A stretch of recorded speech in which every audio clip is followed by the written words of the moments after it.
Alam mo sa lahat ng mga decks ko rito 'no, itong deck na ito 'no, ang may pinakamalaking drawing ng lightning.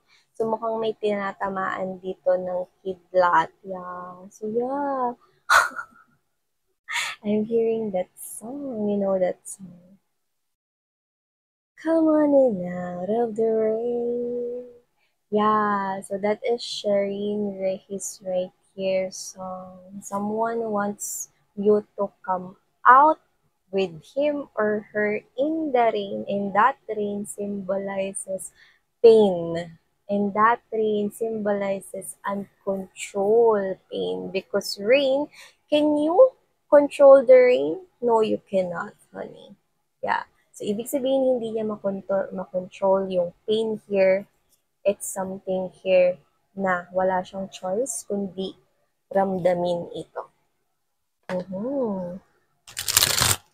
Buti na lang yung narinig natin, no, mababa na.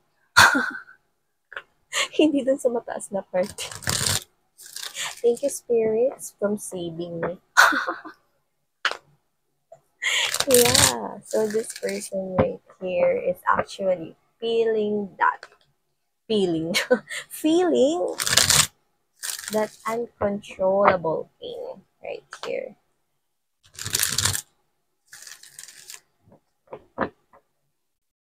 There's resistance, there's enabling of boundaries right here, but I'm seeing someone in a very healthy, okay, very unhealthy, I must say, I'm sorry, a very unhealthy feeling, yeah, kasi gusto niya ma-feel yung healthy na feeling right here. This person wants to come out from his or her own boundaries right here. This is the type of person, gusto niyang dumistansya, gusto niya rito na mapakawalan yung sarili niya sa sarili niya rito, harang, no? And let's all find out, no? Why is this person feeling this way? Because this person feels exhausted and tired here. Alam mo yung gusto niya nang lumabas dyan sa mga harang na ginawa niya para maramdaman niya naman, no, yung um, feeling na malaya, yung gusto niya naman maramdaman yung tunay na kaligayahan, yung ano naman, maka-breathe naman ng fresh air dito. So, yung healthy life. That's what this person wants right here. But this person is totally feeling that pain. However, let's all find out.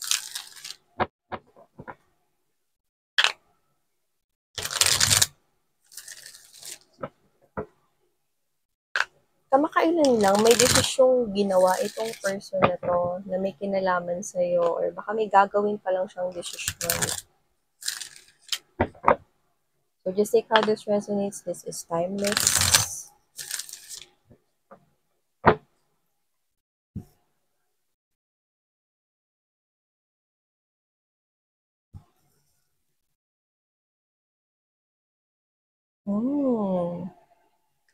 Agad-agad.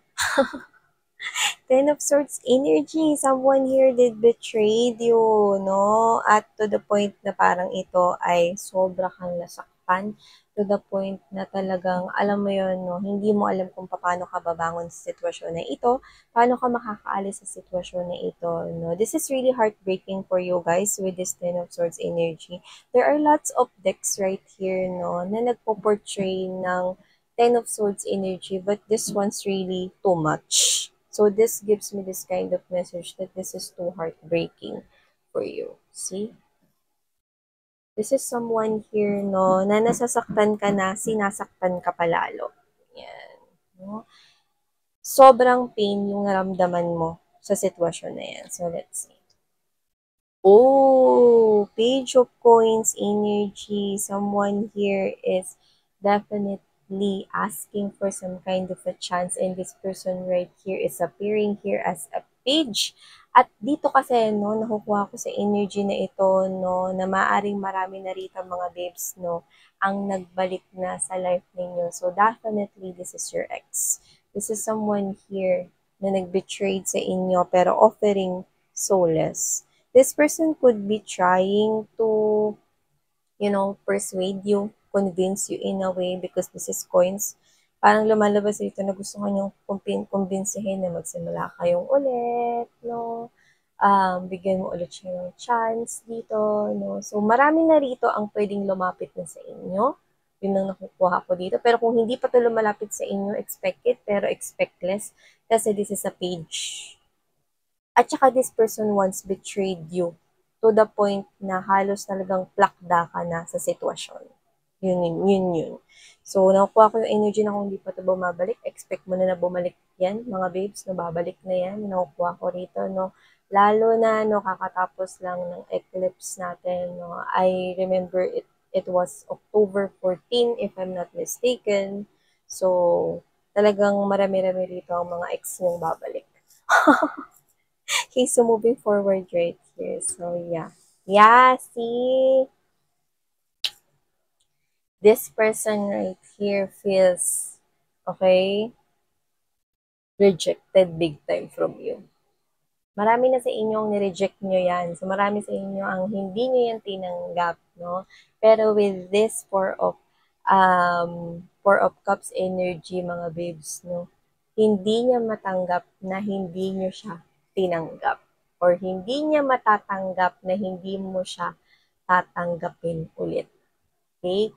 Kung ito ay babalik pa lamang para sa iba, I'm seeing you saying no. I'm seeing you rejecting this person, but this person will not accept that.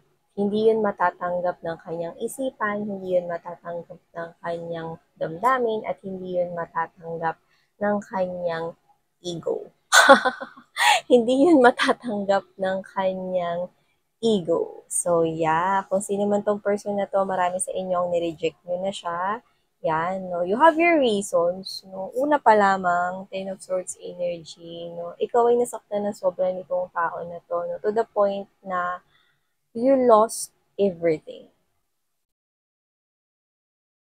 It's like you made sugal with this person in the past and you tend to give your all and this person did betray you to the point that you've been so plakda to the ground, diba?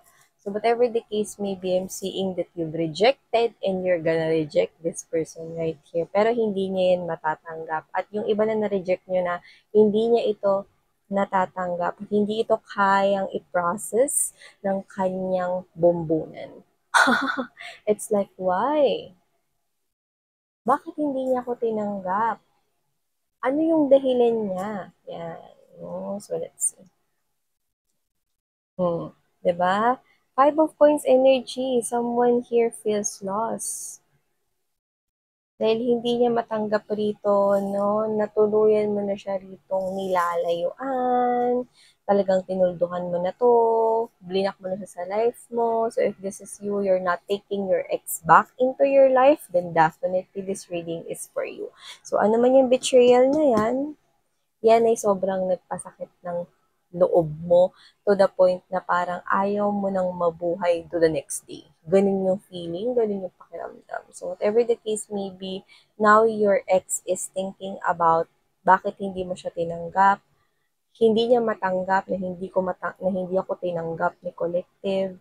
Yan, no? Hindi siya maka-move on sa'yo. Hindi niya matanggap, no, na kaya mong mag-walk away sa kanya. Okay? And see, this is appearing here as a page. The page offers less. Tapos parang meron pa akong nakukuha rito energy niya na parang hindi siya nagsiseryoso, diba? So, yeah, new love right here. So, you could be involving yourself into your new love. So, pwedeng i-reject mo siya. Kahit wala yung new love, i-reject mo siya. Kasi ganito yung ginawa niya sa'yo eh. Okay? Pero yung iba, pwedeng meron na kayong kakonect and there's love in there.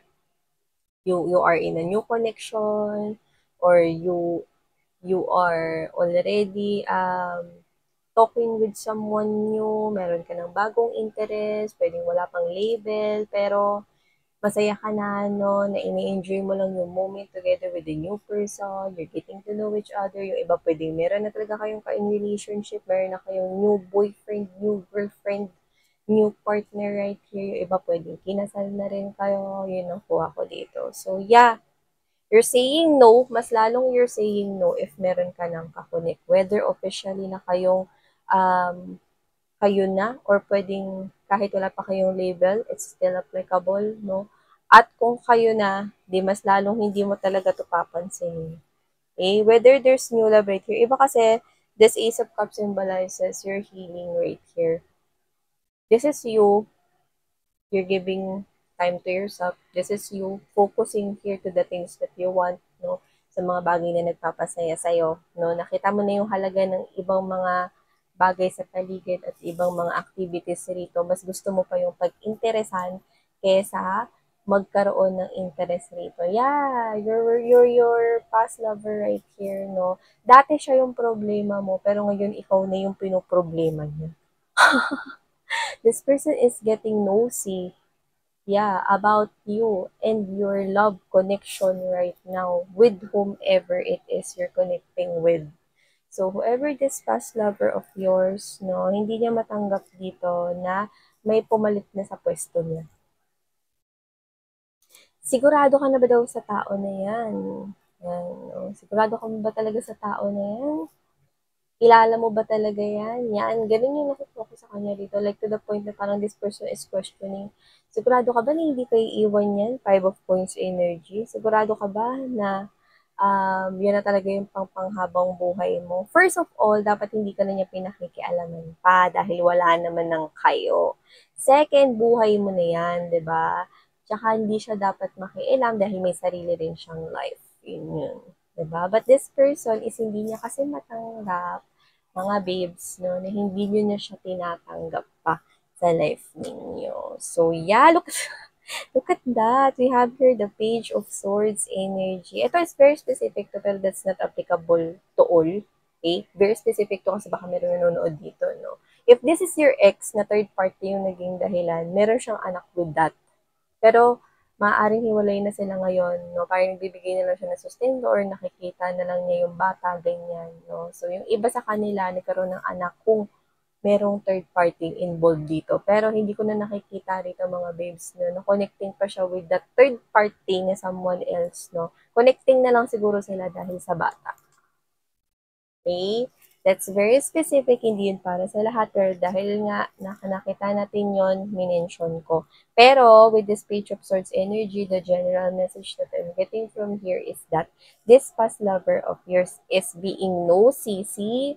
Binabantay niya, tinitingnan niya rito, no, mga babes, no, kung kamusta na ba yung love life mo, you're connecting here with someone new.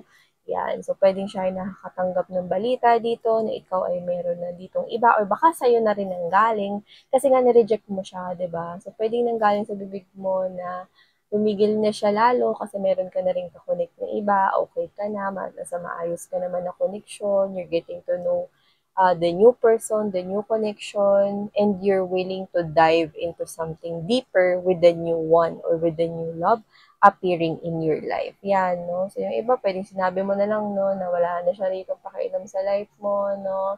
So, this person right here tends to get nosy. Yan, no? Kung meron ka na bang pinalit sa kanya, no? Or kung talaga bang na-replace mo na siya sa life mo, no? So, yan.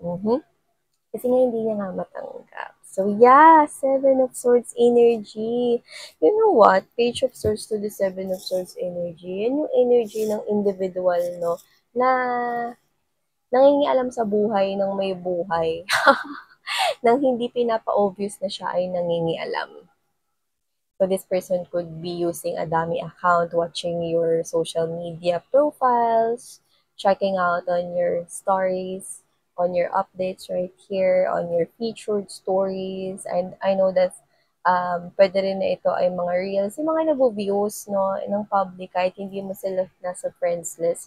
So, I think this person here has this source, trying to get information right here, getting nosy about you, especially about your love life right here, trying to know if you are working things out with the partner here, especially if nabanggit mo yun nung oras at panahon na nireject mo siya. For others of you, papunta pa lang to sa pag-reject ninyo sa kanya. Kaya pwede pa kayo mag-practice ng linyahan ninyo, no? Malupit ninyong linya na ibubuga, no, dito sa ex ninyo na talagang plinakda kayo sa ground sa sobrang pain na dinulot niya sa inyo. See, hindi siya makamove on. This person is still spying on you, watching you, no? Pinoproblema ka niya kahit wala naman na talaga rito dapat problemahin pa dahil ikaw ay naglagay ng tuldok na. So, yun, no? Oh, so a lot of you, I can see na kung kayo ay hindi connecting with new love is coming for you guys. And for others, you're already connecting at paganda ng paganda ang relationship mo dyan with this three of coins and there's this four of wands energy. If that's a new individual entering in your life pa lamang, no, new love is popping up for you guys. And this is someone here that's gonna build a strong foundation or that's gonna build um a deeper connection here with you that might lead to marriage right here. And I'm seeing a very strong bond na mapo-form dito sa relationship mo with this new love right here. Or if you are partnering with this person here right now, I'm picking up that this is something that's gonna evolve beautifully at mas magiging matibay ito. So, see? Bye-bye na. So, talagang iniwan mo na talaga itong ex mo, no? Behind the scenes rito, no? So, see? Mas lalong natitrigger siya rito kasi paganda ng paganda pala ang connection mo, no? Palalim ng palalim, no? At talaga naman, no? Napa-expand ng pa-expand ang connection mo into beautifully rito sa new love na ito. Oh, see? Meron kang happily ever after dito with that new love right here. See? Ten of Cups energy. So, paano ba to? Uwian na para sa ex mo.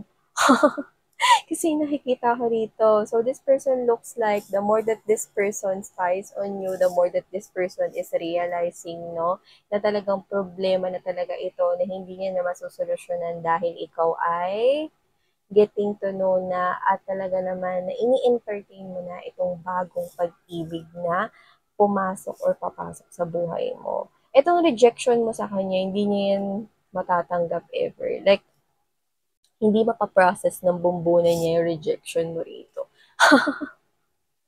Kasi, you are different. Kaya ka masasaktan ng ganito because you give too much in the past. And this person knows that. Hindi niya mapaprocess dito kung paano ka naka-move on sa buhay mo. Okay? Nandoon pa rin siya sa kanyang isipan, nakakulong pa rin siya sa kanyang isipan, no, na kahit na sa kabila ng lahat ng ginawa niya sa tagal ng panahon, no, siya pa rin ay iyong iniibig at never mo siya makakalimutan, but it's wrong. Because you are now thinking about your future, building it, okay, with someone new. And that is what this person's neurons, brain cells, blood vessels cannot accept. So yeah, definitely. See, we have here the 501's energy. There's this, oh, well, this is not a wish fulfillment right here. This is someone here drinking a lot with friends. Yeah. Alam mo yung someone here na para lang talaga maitawid, no, yung pain na nararamdaman niya rito, no. This is someone here na kinikwento niya sa mga tropa niya or mga people around him or her, no. Nakilala ka rin, for sure. Yun na nakukuha ko rito, no. Nagkakaroon ng communication between them, no. And this person is like, alam mo yung si collective eh. Hindi pa sa akin nakaka-move on yun for sure. Sigurado mahal pa rin ako niyan. Pre, may bago na siya. Nakita namin na sa Facebook. Ganito. Ay, hindi niya mahal yun. Ako pa rin yung pinakamahal niya. Sure ako dyan. No? Eh, pre, magpapakasal na sila. Nakita ko may engagement na may sing-sing pa rin. No? Alam mo yung every time na siya ay nagbe-blurt out or magsasabi, no, binabangga ng ibang mga friends na common ninyong kakilala or co-workers na basta individuals na both you know, no? So, babanggiin nyo na parang, pre, gumaganda, ang dami nilang mga posts. Ano ba kasi sabi mo dyan? No? Ayun, no, tinan mo, no? Nakita ko ng ganong eksena. So, whatever the case may be, this will trigger this person's ego more na parang, talaga bang nakalimutan niyo na ako? Ano bang ginawa nun? person na yun. Ano bang, baka ginayuman na siya noon, blah, blah, blah. Mag-iisip siya ng mga bagay-bagay na walang kwenta-kwenta. Nonsense things, no? Kasi hindi siya makapaniwala rito na talagang nagsisimula ka na ng bagong pag-ibig sa buhay mo. See? So, maaring pagmulan pa ito ng away. Hindi nga, pre. Nakita mo ba? Alam ko sa sarili ko, ako pa rin yung mahal ni collective dito. Ano ka ba, pre? Tanggapin mo na lang. Ganyan, no? Magkakaroon pa rito nakakita ko rito ng away or pagtatalo rito, no? So, wala tayong gender dito. Yan, no? Pero if these are girls, I'm picking up na magkakaroon rito, no, ng pagtaas ng mga tono at sigawan to the point na mapapalingon yung mga nasa ibang mesa. And if these are boys, I'm seeing that there will be some kind of pagdabog-dabog. So, there could be some kind of, wala naman na para akong nakikitang suntukan or whatever, pero may hamunan, yes, no? At pagdabog ng mga gamit, no? Sa paligid. Yun lang naman. So, whatever the case may be, this past person cannot really accept. Problema niya ngayon, mga babes, no, ay ikaw, no? Pero dati, siya yung problema mo. Well, it will goes on and on and on. Mas lalo na ngayon na parang hindi niya ma-accept rito, na talagang move forward ka na. No? Ganun kasi talaga yun eh. You will never learn if hindi mo talaga yun ma-experience ever. But this person is now experiencing your loss. Trying to deal with it and cope up with it, adapt with it is really a struggle. It's really challenging for him or her. But then again, this is what this person has to face. Kailangan niya itong harapin dito. Yeah, no? Pero yun nga nakikita ko hinaharap niya rito ay walang iba kundi ang alak. Ang alak na sana hindi niya inutang sa tindahan sa kanto dahil masisigawan na siya ng tindero. Or tindera dito, no? So, yan. No? Yan, ang kaharap niya ngayon ay alak, lalo na kung magkakaroon rito ng away sa pagitan niya at ng mga friends rito dahil ayaw niyang tanggapin na wala na kayo. See? Magiging kainuman niya lang sa sarili niya dito. Shot puno. So, yun mga babes. No? Thank you so much, Collective. Sana love and life.